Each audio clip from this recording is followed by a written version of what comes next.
You could pretty easily find some really high intent keywords, show your product in front of them. It was actually pretty easy to make more money for your clients. And for me, it was initially like my boss, my owner, the owner of my brand. And yeah, I think that's part of what I fell in love with is it just kind of very semantical. And I think I like words, I like writing. So I don't know, there's just kind of a connection there. So. You're listening to Brainwork Framework, a business and marketing podcast, brought to you by focus-biz.com. Welcome back to another episode. With us today is the owner and founder of ZATO PPC Marketing, Kirk Williams. ZATO PPC Marketing is a boutique paid search agency that helps growth-minded e-commerce and retail brands turn Google and Microsoft ads into stable profit. Kirk, so excited to have you on. How you doing today? Thanks for having me, Chris. Yeah, doing great. It's a beautiful day here in Montana, so we'll always take that sun. Yeah. Absolutely. Take as much as we can over here as well. Tell us more about your journey. What were you doing before that kind of led you into what you're doing today? Yeah, I took a very normal path of doing seminary in theology and then ending my way in advertising. So just like all of you, you know? No, it's funny. I'm sure you've experienced this as you've interviewed people. Like, it's crazy how many different people are in marketing and that sort of thing who just kind of have come from a different place. So it was just fun to see where people have come from. And yeah, I was actually thinking I was going to be a pastor and was in seminary and getting my master's and realized, gosh, I have to make money to survive. Even as a pastor, you know, still got to eat. And so basically was looking for any job that I could take. I had a brief stint working overnight at Target and doing like back stock. And I actually enjoyed that, but it was overnight and I was supposed to also be working on my master's and then I would never see my wife. And there was some point where I'm like, okay, I'm literally going to die unless I figure something out. So I remember basically saying to myself, like, I will take the very next job opportunity that I get. And it randomly happened to be in marketing. And it wasn't really hey, I'd really like to do that. It was more of a, sure, I'll try that. It's during the day. It's light out when I'm working. I'll take it. Yeah. And like the long story short is just found that I really loved it, especially, well, I was a little bored and then I started getting into PPC and that's when I really started getting challenged and loving it. And then I kind of fell into that, eventually got my own clients, eventually headed out on my own. And yeah, now I just have a little agency. There's 6 of us and a couple of freelancers.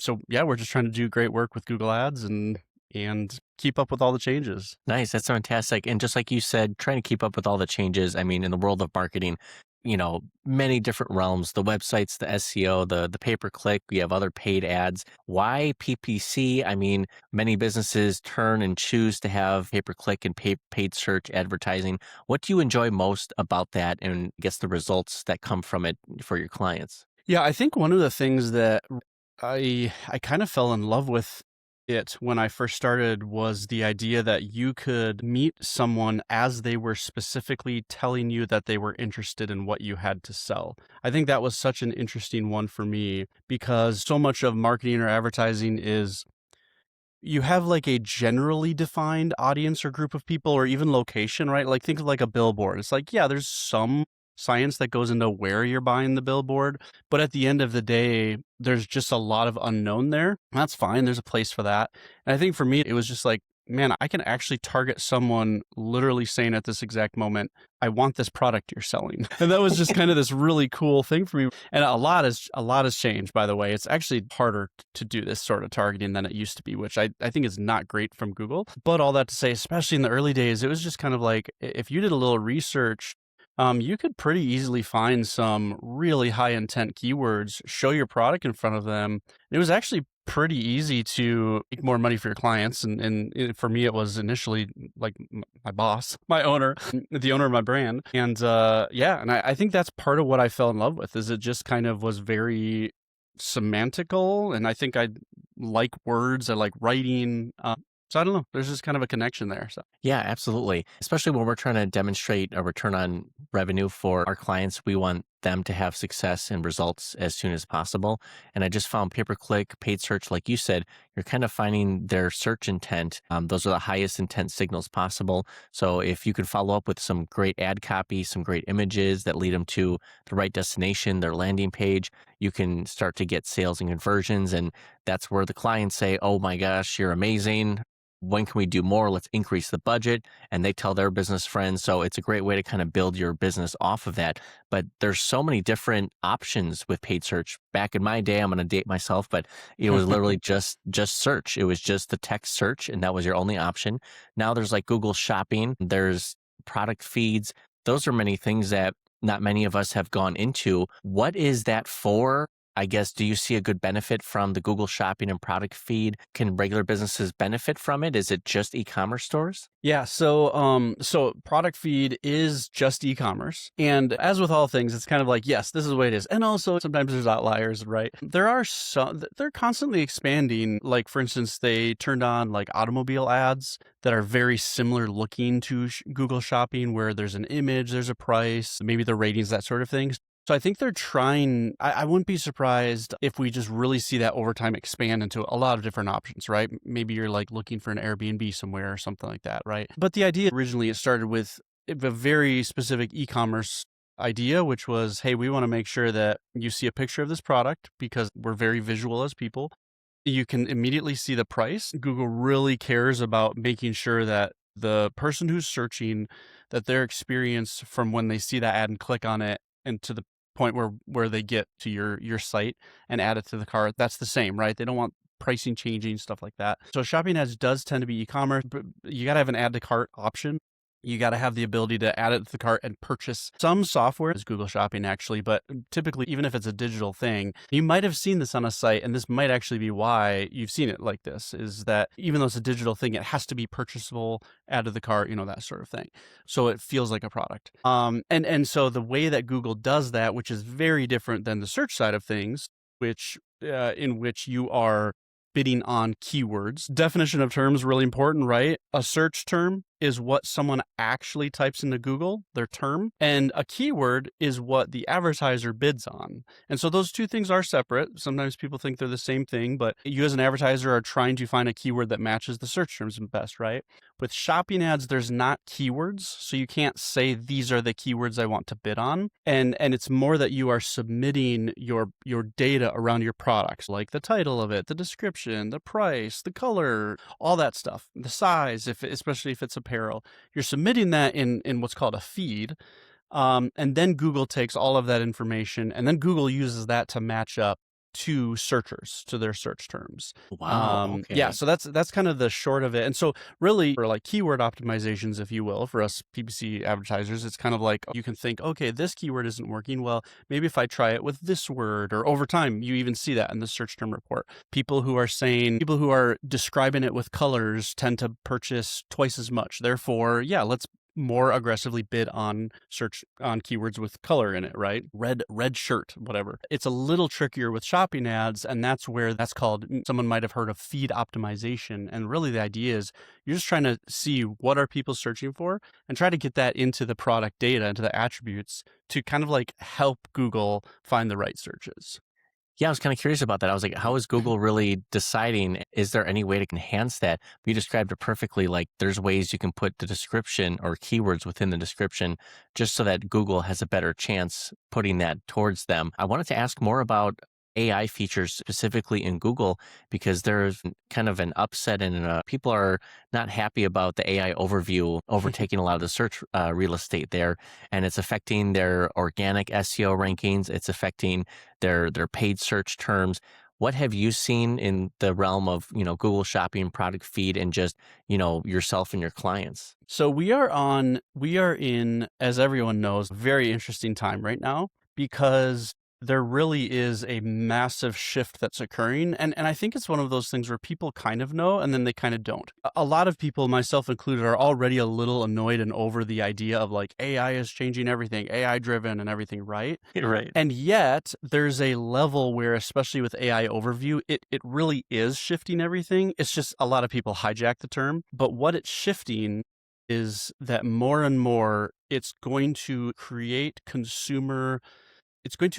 a change in how consumers interact with search engines. And that primarily is moving towards more conversational, right? And so one of the huge pieces of that whole change thing, as you said, AI overviews. So one of the huge pieces is Google hasn't really been monetizing those strongly. No one really has yet either, right? And of course, that's not going to last forever. And so there's almost this level of like everyone's already kind of shifting and trying to figure out, especially on SEO, the AI overview side. And to me, there's almost like this tsunami wave of advertising that's somehow going to change it as well. That I think we don't even fully know what that's going to look like. So to answer your question, like there are ads that now have begun to appear in AIO, but not in a lot of them yet. Like Google is literally like rolling them out more and more. And so that alone continues to change the game and how we utilize those and what we do about those and how we advertise them and the different campaign types that Google's going to use. Because if Google wants to change advertiser behavior, they really could pretty easily, because they could just be like, hey, the only way to appear in AI overviews is, XYZ. There's a few ways currently on the advertising side, broad match and PMax and AI Max search.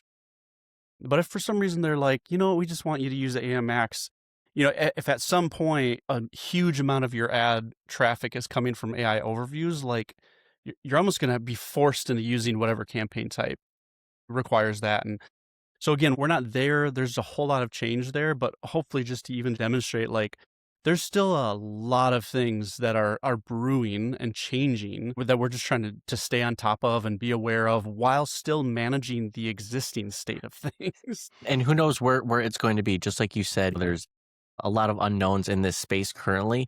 And it's very interesting where paid placements might take a place in the AI overview and just that landscape as a whole. Because I even heard that OpenAI's ChatGPT wanted to use some sort of paid sponsorship to insert a recommendation of a certain product within their answers. And that's very fascinating too. Now, it's almost like we're coming full circle again, where people 10, 15 years ago were writing blogs with specific products placed into as maybe an affiliate or just their personal recommendation. What is that going to change the trust factor when people are going to ChatGPT and they understand, okay, is this really the best recommendation, or is this a product placement now? And how do I trust it? And then how do we as advertisers and marketers kind of move around that? Do we lean into that a bit and try to promote our product there?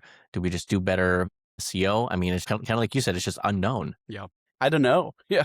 Especially on the SEO side and stuff. Like I know, because that's not my expertise whatsoever, but I try to keep up a little bit on it because I'm like the SEO guy for ZATO. And it has been interesting even to see already. I mean, I don't even know a percentage, but a decent amount of our leads increasing. A number that has surprised me are people who've said, found you on Grok, found you on ChatGPT.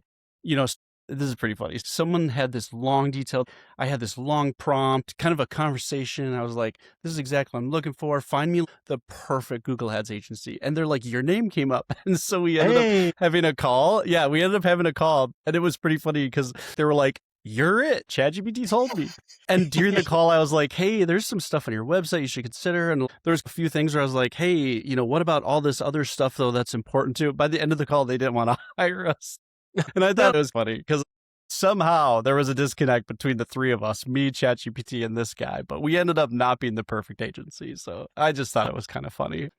All in all, I feel like it's okay, for that relationship not to move forward. Yeah. But it's very interesting to see that they had such conviction about your agency. And yes, that almost makes me curious. What was the prompt and what was ChatGPT saying where there's this disconnect now in the communication? And that's where we get into like psychological stuff too, because I think they said they were looking for a smaller agency and one who really is an expert on Google Ads and all this stuff. And again, to me, part of what happened, at least from my point of view, this person probably sees it differently. From my point of view, I did what was advertised. Like I try to show up in expertise and be like, here's some things maybe on your brand side that need to be solved in order to do Google Ads well.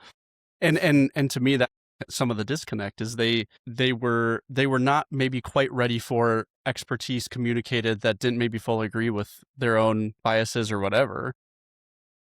Yes. So again, like ChatGPT based on their prompt might have been right, but then it ended up being that's not actually what they wanted, right? So I don't know. Yeah, just it's an interesting world right now with all this stuff. It is, absolutely. Speaking of kind of like the disconnect or the clients that you work best with, sometimes it feels like a client needs to be at a certain point in their business where they're ready for pay-per-click PPC in order to scale or in Yeah. order to grow. Are there businesses that just aren't a good fit? Like, what do they need to work on first and have kind of buttoned up before they can reach out to you for the growth and the scaling portion? Yeah, absolutely. I love this question because I think it's really important. I will say first the "it depends" comment, but then I'll actually go into some specifics. It really does depend. I don't have a real specific. It's not like a size number. There are so many different things that weigh into that. Like a few examples. Someone can be small. And I'm trying to think of exactly how to say it, but maybe like legal is a good way to look at this. Like I don't work in legal, but I have friends who work with it, and like local lawyers can really do good even being small with search, just because there's this someone needs help, maybe like let's say they got in an accident or whatever it might be, they need help, they communicate that, you get them on the phone with a lawyer, high chance of them selling it. It kind of really works well, and so their actual ad spend or revenue isn't as important there. The same size maybe business who's like, hey, we sell 2,000 products, e-commerce nationally online, and our biggest competitors are, Walmart, Home Depot, Target, right? They're naming Amazon, they're naming off all those people. And then they're like, should I do Google ads? And you're kind of like, in your case, I think you're too small. Like you don't have the budget to compete, right? So that's where it gets a little tricky in terms of size is a factor. But sometimes we'll look at things like auction costs even. And by the way, these are all the kind of things that are good. Like if you are asking someone for help, these are some of the things just to be aware of and even ask for. To me, auction costs are another one of those that work into your budget. A way that I look at it for a lot of brands with Google Ads for budget is if you are just starting out, you have a really low budget, it's not can you ever make Google Ads work in your industry? It's more, is this the best place for you to most efficiently get in front of as much of your audience as possible? And that's not always Right. the case. For some people, it really is like Meta, or frankly, for some, let's say like local businesses. For some, it's almost like if you have $15,000 this year that you want to spend on advertising, there might be some interesting local ways to gain exposure way more aggressively with like in-person things or whatever, right? Than just like throwing ads onto Google. So I think there's size that can be part of it. The other big thing, and this gets a little trickier because it's you know it when you see it, but a brand is not ready for Google Ads if they don't have their stuff together on all of the rest of the stuff. So like I see this a lot. I see brands expecting, and this isn't just Google Ads, by the way. I think this is like SEO and Meta and everything. They expect a marketing channel to solve what a marketing channel cannot. So that might be like, hey, if you don't have a good buying position with your manufacturer, we can't sell enough to make up for that. The math doesn't work. And yet sometimes I get this is tricky because sometimes you just kind of fall into that trap of thinking that'll work. But like if your landing page sucks, you have kind of more of these brand side, business side things where if those aren't in a good place, then you don't want to just keep chucking money at marketing unless that stuff is fixed and locked down either. So if we get a lead, those are some of the things we're looking into, because I personally am not a fan of, like, it's actually a huge waste of my and my team's time as well for us to start with someone who, isn't actually a good fit for us. We're going to be working with them for 2 months. Everyone's unhappy after lots and lots of conversations, things like that. I'd rather just be honest right from the beginning, right? For both of our sakes. So, Right. yeah, that's It kind of says a how I lot see it. about your integrity and the way you handle your business and your clients. Many people are looking for this easy button for them to press and just toss some money in and hopefully we get something back. But you're just upfront and honest with them and say, hey, let's look at your situation here and see if you can even be competitive in this space. Is this the right time? And people should be thanking you for that. Like, hey, thanks for not taking my money and providing all this insight and knowledge on what I need to fix first before I come back to you. Mm-hmm. Yeah. Yeah, that's what we try to do. That's how I would like to be treated in business. And I even try to be pretty honest with them. Like, I could be wrong too, because that's also part of it. Just like from my standpoint, this is what I see right now. And I think this is pretty important. Or at the very least, if you want to try it, maybe here's like a small test or something that we could try. But again, you have to be fully aware that there is a risk here. I'm not able to guarantee, performance, that sort of thing. That's literally what a test is. You wouldn't need a test if you could guarantee performance, then it wouldn't be a test. It would just be an implementation. We're skipping a lot of phases, just go straight to the implementation. We're just delivering ad sets now. Yeah, they're like, "We really want you to test." What they mean is, "We just want you to know before you test what the right thing is." I'm like, "I wish I did. I would be a trillionaire, right?" If you We want you to test, but we have zero budget for the testing. It's like, okay, now Yeah, that's but more it can't insight be than a it is test. testing. Yeah. Oh, that's fantastic. For the types of clients you work with, you said it's mostly e-commerce. Are they within a certain industry, or do they have commonalities, or just anyone work with anyone who is an e-commerce brand? Yeah, for us, it's mostly anyone who's an e-commerce brand. We At my agency, we do have a couple of different models that I've kind of like developed. One is a little bit more of the traditional agency model where it's like we have people who really know Google Ads. They're going to be on the phone more with the client. There's going to be more strategy back and forth. So I say that because for us, filtering would be just like clients who are too small, really, in some ways. Again, for us to actually do justice, there's just a certain amount of money that it takes for us to be able to implement this. But then, like, kind of along the lines of just wondering, hey, I wonder if, especially for smaller brands that kind of overall they are investing in their brand and they just need someone to be on Google Ads. And this is like something we've done for a few years. It's kind of like our small budgets program. And we do try to be pretty honest with what they're getting. It's almost more like a product than a service, but that's also why it's cheaper. So we do take on smaller accounts in that one, but with our main core with Zato, size of our clients tend to be they're probably spending between like K and a few hundred K is typically our client size. And then in terms of vertical, like we have a ton of random verticals through that. Mhm. Yeah, I think e-commerce is interesting. And I try to explain this to people. There's certainly a benefit, I think, for knowing a specific industry or vertical more than someone else. I think there's a benefit there. But I actually think there are so many similarities to businesses by the time you get into like, what are we trying to do in terms of math and all the other stuff, that there's not such an aggressive benefit to hiring someone in your vertical that's often worth the cost of what like a vertical only agency will be or whatever. So yeah, we tend to be fairly vertical agnostic. I like more being just choosy on an individual level, just like taking a look at the account and just being like, do I think that we can help them? So yeah, and we'll turn some away. I just had a conversation with someone where I kind of walked them through. I don't think you're ready yet, but I think you could be, and I hope you'll come back to us in a year. That's fantastic because it's important both for you as the business owner and the people listening and potential clients. Just, hey, what is going to be a good fit, for us to work together? That way, you can set those expectations and nobody's hurt at the end of the day. And, they'll come back when they're ready and the time is right. And then they can get all their money's worth, from your services. Yeah, absolutely. And I wanted to ask, where can people find you and connect with you online? So I personally am like PPC Kirk, and on all the social media, LinkedIn, Twitter, and and then ZATOmarketing.com is our agency. Very nice. And we'll have those links available down in the show notes and the description so everyone can get connected here.